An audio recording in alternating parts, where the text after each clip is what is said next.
पति पत्नी रहते थे, तो पत्नी से पति का बहुत लगाव था और पत्नी भजन करने वाली थी। पति उद्दंड स्वभाव का था, पर उसका पत्नी से बहुत लगाव था। प्राय ऐसा होता भी है। तो पत्नी से उसने कहा कि मैं तुम्हें कभी छोड़ू नहीं, तुम हमें कभी ना छोड़ो। ऐसा हो सकता है कि हम कई जन्म साथ रहे।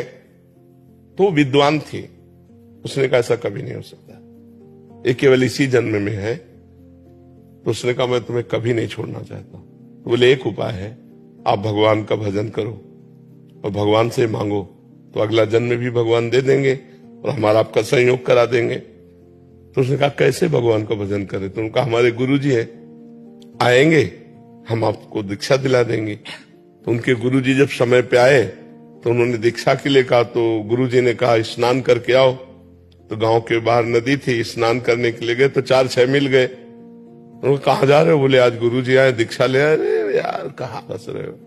तो वो ऐसे आ गए। उसने कहा हम दीक्षा नहीं लेंगे ऐसे। तो उनका देखो, हमने भी प्रार्थना भगवान से की है कि अगला जन्म कम से कम हमारा तुम्हारा साथ हो। और अगर तुम भजन करते तो हमारी बात भगवान सुन लेते, लेकिन तुम भजन नहीं कर रहे हो, इसलिए मुझे लग रहा है हमारा तुम्हारा साथ इसी जन्म तक है। उसने कोई ध्यान नहीं दिया। अब पत्नी थी तो ज्यादा, दोनों का जब शरीर छूटा तो पति के राग के कारण उसकी मुक्ति नहीं हुई और एक राजा की राजकुमारी बनी हो, पति के राग के कारण। और पत्नी भजनानंदी थी, तो उसके संकल्प के अनुसार वो अपने कर्मानुसार जड़ योनि हाथी की प्राप्त किया। पर उसी राजा के यहां जहां बहुत से हाथी रहते थे, उनमें हाथी का बच्चा बनकर के वो आया। अब वो पशु था, तो उसको पूर्व जन्म में ऐसी पत्नी तपस्विनी मिली थी। तो उसके प्रताप से जब राजकुमारी को देखा तो उसको याद आ गया, ये तो मेरी पत्नी है। अब मिले कैसे, बतावे कैसे?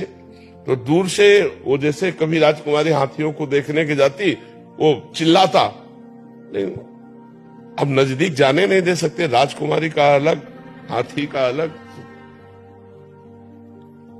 जब राजकुमारी का स्वयंवर का दिन आया तो नए नए हाथियों को सजा के खड़ा किया।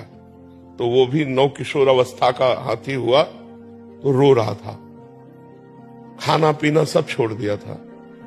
तो महावत ने राजा से, इस हाथी को कोई रोग नहीं, हमने चेक करवाया, पर ये न खा रहा है न पी रहा है, रुदन आंसू चल रहे हैं इसके। राजकुमारी भजन करने वाली थी, उसने दृष्टि से देखा कि